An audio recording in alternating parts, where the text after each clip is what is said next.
Hello les amis, j'espère que vous allez bien. Bienvenue dans cette nouvelle vidéo. J'ai fait une vidéo il y a de cela quelques jours où je parlais de l'Islande, d'aller faire les études en Islande. Vous avez été nombreux à montrer l'intérêt d'aller étudier en Islande. J'avais demandé si vous étiez intéressés pour afin que je puisse vous faire une vidéo pour la demande de visa pour l'Islande. Vous avez été nombreux à demander, à réclamer cette vidéo.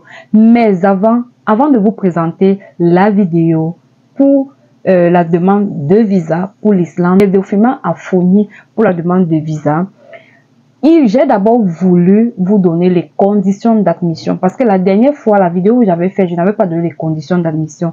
Donc, je vais vous donner les conditions. Dans cette vidéo, je vais vous donner les conditions d'admission afin d'avoir votre admission pour permettre de faire votre demande de visa.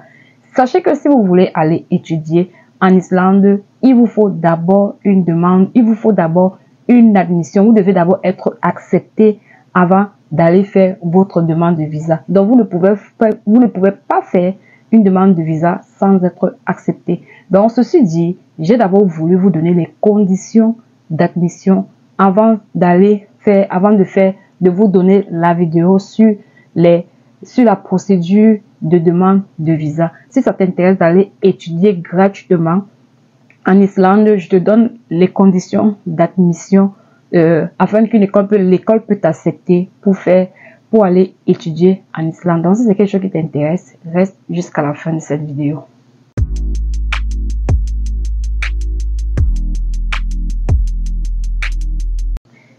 Hello les amis, pour ceux qui ne me connaissent pas, je suis Noufi Liliane. Je partage des contenus d'immigration, d'études à l'étranger, de relocalisation et bien d'autres. Alors si c'est un sujet qui t'intéresse, n'oublie pas de t'abonner et de partager la vidéo et aussi d'activer la cloche de notification. Sans plus tarder, on va entrer dans le vif du sujet. En effet les amis, je vais vous donner les conditions d'admission afin que l'école puisse vous accepter et pour permettre votre demande de visa.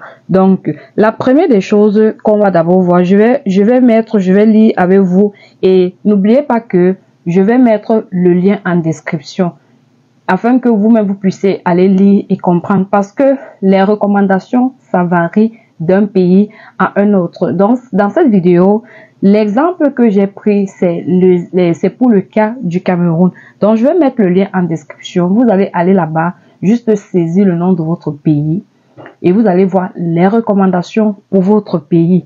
Donc, n'hésitez pas d'aller regarder les recommandations pour votre pays, mais j'ai plutôt mis les conditions d'admission pour le pays Cameroun. Donc, on va lire conditions d'admission. On dit, vous trouverez ci-dessous des informations générales concernant les conditions d'entrée, les exigences de maîtrise de l'anglais et d'autres instructions de candidature pour votre pays. Donc, pour le pays que j'ai choisi, il s'agit du Cameroun. Veuillez noter qu'en plus des qualifications académiques détaillées dans les pages des pays, les candidats doivent également remplir les conditions d'entrée spécifiques à leur étude et suivre les instructions d'envoi des documents. Donc, c'est très important. Si vous ne trouvez pas votre pays dans la liste, veuillez nous contacter à cette adresse. Donc, si vous ne trouvez pas votre pays, il faut le contacter. Maintenant, pour les conditions, on dit il faut avoir pour ceux qui partent pour le niveau licence, c'est-à-dire ceux qui ont le bac. Ils veulent aller pour le niveau licence. On dit diplôme de bachelier de l'enseignement du second degré, baccalauréat de l'enseignement secondaire, ou bien examen de niveau ordinaire ou brevet de technicien. Parce que la bonne chose, c'est que même ceux qui ont le HND ou bien encore le BTS ou bien le DSEP, vous pouviez aller, ils acceptent le DSEP ou bien encore le BTS ou bien le HND. Brevet de technicien, diplôme de bachelier de technicien. Exigence en matière de documents. Donc, la première chose, il faut soit vous avez votre baccalauréat ou bien vous avez votre BTS. Pour ceux qui partent pour le niveau licence, vous avez soit votre baccalauréat, soit vous avez votre BTS ou bien le HND ou bien le DSEP. La deuxième chose maintenant, exigence en matière de documents. Une copie claire de votre certificat de diplôme d'études, diplôme ainsi que le relevé des notes. Donc, il vous faut le relevé de notes ainsi que le diplôme. envoyé par le lycée que vous avez fréquenté ou le Conseil général du certificat d'études d'éducation du Cameroun ou le ministère de l'enseignement supérieur. Étant donné qu'au Cameroun, c'est le MINSUP qui délivre les diplômes. Donc, le MINSUP, c'est vous devez aller vous rendre au MINSUP. Vous allez leur poser la question, vous allez leur dire que vous voulez envoyer vos documents et ainsi vous allez pouvoir envoyer. Ils disent que le Conseil général du certificat d'éducation du Cameroun ou le ministère de l'enseignement supérieur directement à nous dans une enveloppe scellée, signée ou tamponnée sur le rabat arrière par le fonctionnaire approprié. Si on vous remet les documents à envoyer vous-même, ils doivent être dans l'enveloppe scellée et non ouverte lorsqu'ils nous parviennent. Sinon, ils ne seront pas acceptés. Donc, pour ceux qui ont déjà fait, par exemple, la demande pour l'évaluation des diplômes du Canada, ils savent comment ça se passe exactement de la même manière. Donc, ce que vous deviez faire, vous prenez votre diplôme, vous partez au MINSUP. Pour ceux qui sont au Cameroun, vous prenez votre diplôme, votre relevé de notes et diplôme, vous vous rendez au MINSUP. Vous leur demandez, vous leur dites que vous voulez envoyer vos documents à l'école. Ils vont vous demander quel pays, vous dites l'Islande. Ce que vous devez faire des photocopies de vos diplômes. Maintenant, ils doivent légaliser, c'est-à-dire qu'ils doivent apposer leur signature et les cachets. Ils vont légaliser cela. Une fois qu'ils ont fait, vous allez mettre ça dans une enveloppe scellée. Quand vous mettez ça dans une enveloppe scellée, au rabat, quand vous avez l'enveloppe au rabat, ils doivent mettre les cachets. Si c'est vous qui devez envoyer, ils envoient directement. Ou soit, s'ils peuvent envoyer une adresse, ou soit ils peuvent envoyer directement à l'école. Donc, si ils scellent, quand vous allez sceller cela, donc je préfère entrer dans les détails, quand ils vont sceller cela, vous allez maintenant aller à DHL, ils vont vous remettre l'enveloppe, vous allez vous rendre à DHL afin d'envoyer le document à leur adresse.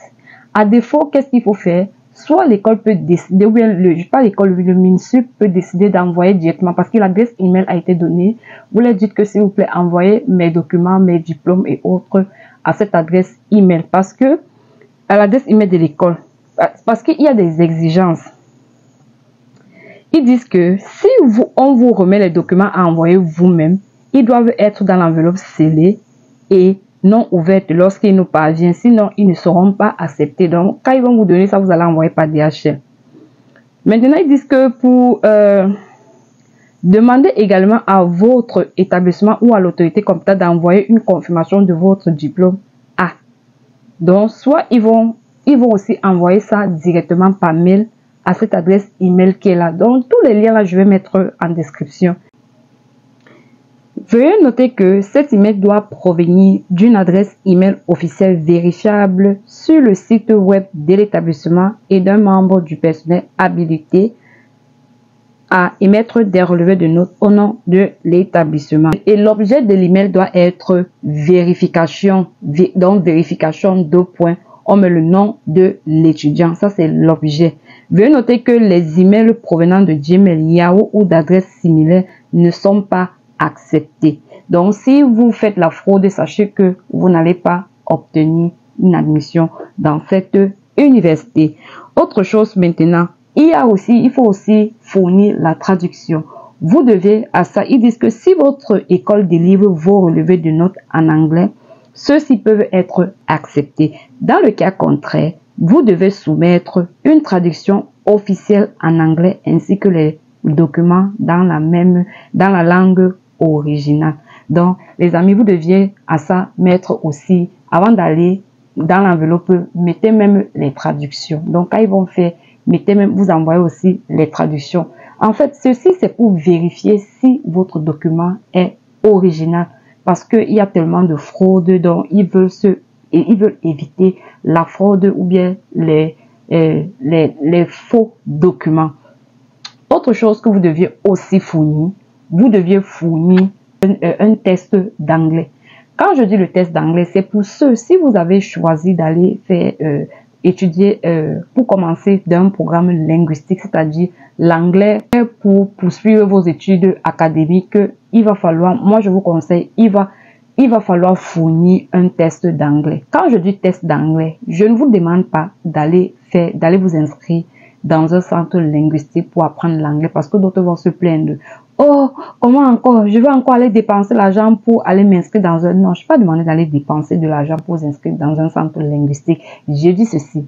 Allez faire votre test d'anglais. Vous n'avez pas besoin de vous préparer. On veut juste votre document d'anglais. Peu importe la note que vous allez avoir. Si vous avez même 2, 3, 4, 5, il n'y a pas de problème. Ceci va juste permettre de justifier la raison pour laquelle vous voulez aller apprendre l'anglais. Parce que sans test de langue, ils ne vont pas vous permettre d'aller faire les tests de langue. Ils vont vous demander de fournir un test d'anglais qui prouve que vous n'avez pas de niveau d'anglais. Mais si vous n'avez pas ce test, ils ne vont pas vous donner l'admission pour aller apprendre l'anglais pour vos études académiques. Donc, j'espère que je me fais bien comprendre. Et ce test d'anglais est très important parce que c'est valide pour 2 ans. Ce test d'anglais vous permettra, par exemple, de faire une autre procédure linguistique dans un autre pays tel que l'Irlande, les États-Unis, le Canada, n'importe où. Ça va vous permettre, parce que c'est très important le test de langue. Ça coûte au Cameroun, ça coûte 180 000. Les amis, moi je pense que pour aspirer au bien-être, pour aspirer au développement, pour aspirer à la liberté financière, parce que vous voulez tous partir à cause de la liberté financière. À un moment donné, il faut se sacrifier et dépenser. Et cette dépense-là, c'est quoi? Allez payer votre test de langue. Vous passez votre test de langue. Au Cameroun, ça coûte 180 000. Pour ceux qui sont dans d'autres pays, je ne sais pas combien ça coûte, mais je pense que c'est pratiquement le même prix. Donc, mais si vous décidez plutôt d'aller apprendre la langue islandaise, il ne vous sera pas demandé de donner un test de langue. Ils vont pas vous demander un test de langue parce que l'Islande n'est pas votre langue. Vous n'avez pas appris la langue islandaise dans votre pays. Donc, du coup, ils vont pas vous demander. Mais moi, je vous conseille, l'anglais a plus d'opportunités. L'anglais a plus d'opportunités. Si vous pouviez utiliser le test de langue, si vous voulez plutôt aller faire, je vous conseille plutôt d'opter pour le test de langue et faire votre test. Mais si vous ne voulez pas, optez pour l'Islande. Mais pour ceux qui ont déjà le test d'anglais, même si vous avez fait vos études en anglais, et même si vous dites que vous avez fait vos études en anglais, il sera obligé de fournir un test de langue. Si vous avez votre test de langue et que vous avez 6.5, vous pouviez directement joindre votre programme académique. Donc, c'était pour faire une petite précision.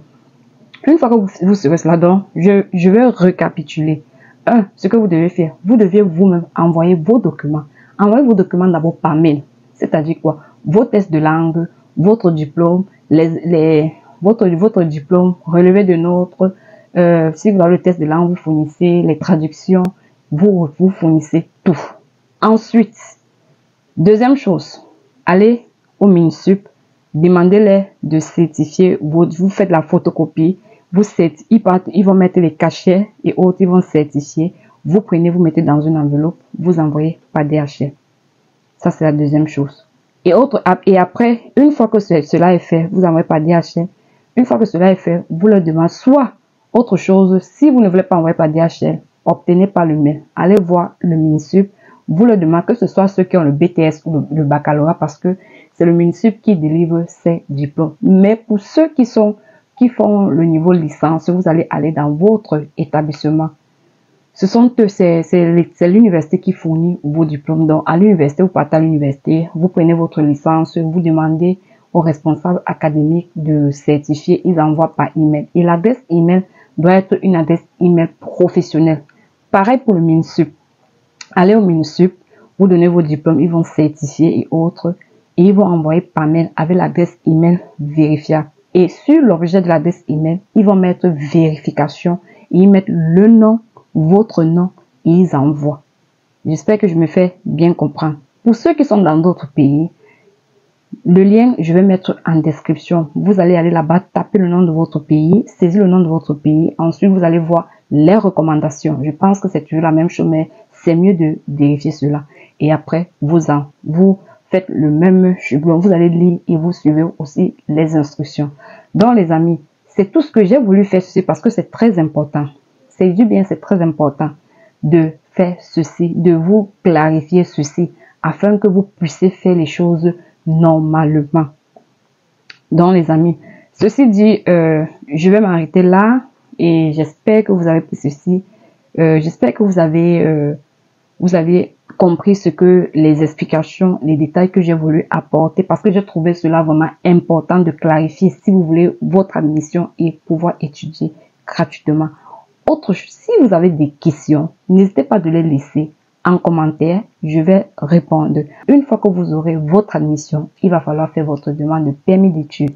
Comment faire votre demande de permis d'études? Ce sera l'objet de la prochaine vidéo. Donc, sur ce, si tu es arrivé jusqu'à ce niveau, n'oublie pas de partager la vidéo. Si tu n'es pas encore abonné, abonne-toi et surtout active la cloche de notification si tu veux avoir des informations pour ta relocalisation. Sur ce, on va se dire à très bientôt pour une prochaine vidéo.